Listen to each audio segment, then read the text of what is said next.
The nation of Australia has exactly one boot. Why do you think Australians just wear Chelsea boots? I mean, obviously there are other boots that exist here, but the vast majority of boots that you sell and that Australians wear, it's a Chelsea boot. Why is that the one we just landed on? The ease of putting them on, taking them off, wearing them at the end of the day, very functional but simple. The company was obviously born in the country, so it was functional for the country. There was a lot of horse riding, as I said before, a lot of so boots through stirrups, so that's therefore the one piece was beneficial for dust, for any wear and tear on sightseeing. We were born in the country, we were born in the hot, dusty desert. Oh, do you know what it is? It's our cowboy boot. It's our Western boot. Americans are going to watch this. A lot of them don't quite realize that we had a Wild West as well. That's like a similarity that we share that we don't share with like England, you know? Absolutely. I'm Amy Barnes, Head of Footwear and Accessories Design. The boot was definitely born in the bush. R.M. Williams was a horseman. There was other boots other than the whole cut Chelsea. A lot of the early boots had a bigger heel for riding.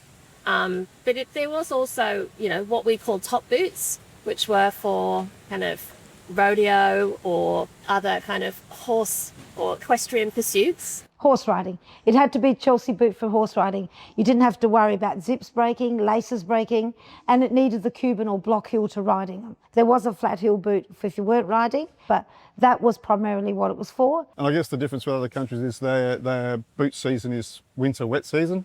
Our boot season's all year round, and certainly the dust, the heat of the outback. Yeah, we didn't need something for like trudging through like marshes and stuff exactly. It was more like we need a boot that can withstand the dry. Yep. And also be good on horses and multifunctional. My American boots obviously come up to my knees or halfway, and they're works of art. But God, they're clunky, right? And I like to get off a horse, have a quick shower, go and see president of some country, not have to change my boots. And with elastic-sided boots, they're fine under a suit, they're fine under a saddle. When RM made them, they were made for the outback.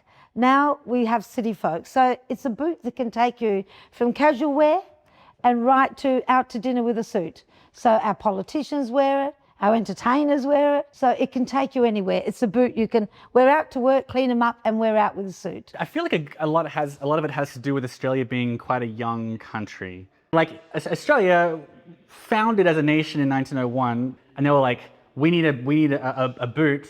What should we get?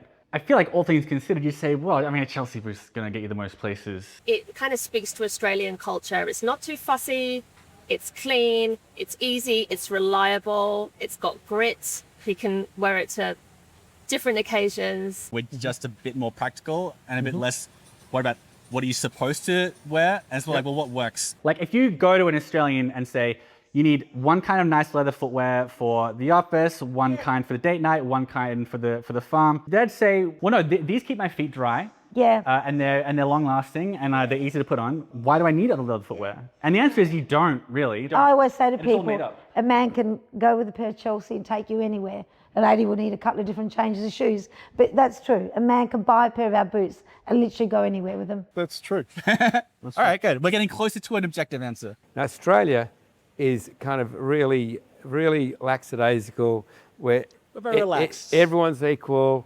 We don't care if you're prime minister or pauper. We're going to treat you exactly the same. It's important for us to sort of all be equal like that, like what the farmer wears and what the upper class person wears for a restaurant. We make boots for everyone. And that egalitarian fair go about Australia, the joy of being completely free, unlimited landscapes, unlimited horizons. All of that is epitomised in R.M. Williams boots. And the fact is deeply Australian. Those 88 people who turn that bit of leather into a work of art on your feet, which you can take anywhere. Like this is not a sponsored video, so you wouldn't think I'd be talking so much about one brand, but the fact remains that R.M. Williams is the brand that seeded Chelsea's in Australia. I think people buy it because it's an RM. It is. Sorry, I know we're emphasising Chelsea's, but here in Australia, look, every person would almost have a pair, and I still think everyone deserves one pair in their life. I'm almost amazed that the company still exists, only because I feel like every single person has a pair of R.M. Williams. Like, how are you still selling boots? Everyone's got them. I used to think that. I used to think they last so long. Who am I going to sell boots today? Yeah. But there's a lot of people in the world. And I have many customers that have 10, 12 pairs. They'll come every season and buy a new colour. So for years, here I've served generations of people. Their dads bringing their kids. Now the kids are bringing their kids. So I think we're so lucky. Who doesn't want a part of history and a part of belonging to a boot that's just, That's why it's stuck, because it's got that lasting potential. And, but, you know, almost 95 years later, here we are. And the Australians still love it. I love the fact that every pair of boots has been through 88 pairs of Aussie hands. And then when you put the leather on your feet, you're just feeling that sense of Australia, that sense of freedom, that sense of joy. You know, that it's blue sky, freedom. You can wear them in the city, you can wear them in the country, you can wear them anywhere in the world, and you're wearing Australia.